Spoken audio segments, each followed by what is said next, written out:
Hi, well this year we want to do a little reader trial on planting potatoes in containers, which is becoming more and more popular. Not everyone's got space to fill a whole garden with potato tubers, so we've got a little range of bags that we've chosen here. Well, we want to sort of suggest that everybody just plants one tuber.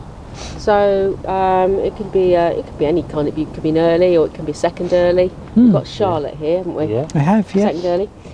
So the idea is to plant just one tuber in any size container you like. So we've got a choice of 3 here. I've got an old compost bag with some holes put in the bottom, and I'm going to plant just one tuber in here.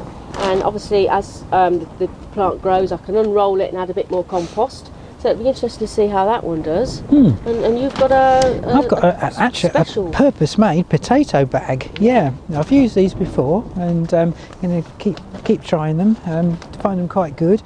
Again, one tuber in this, a few inches of compost in the bottom, one tuber.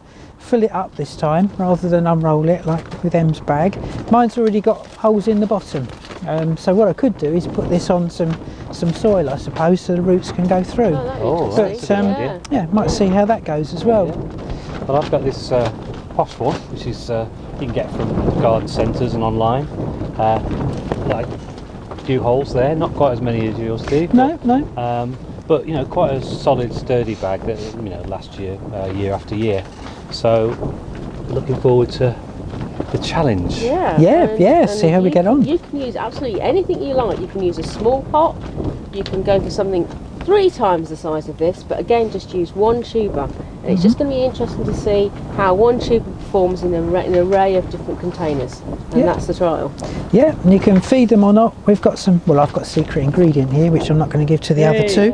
Some potato feed, but yeah, if you do feed them, let us know what you do with fertiliser as well, because they're hungry things. So if you feed yours with anything special, let us know.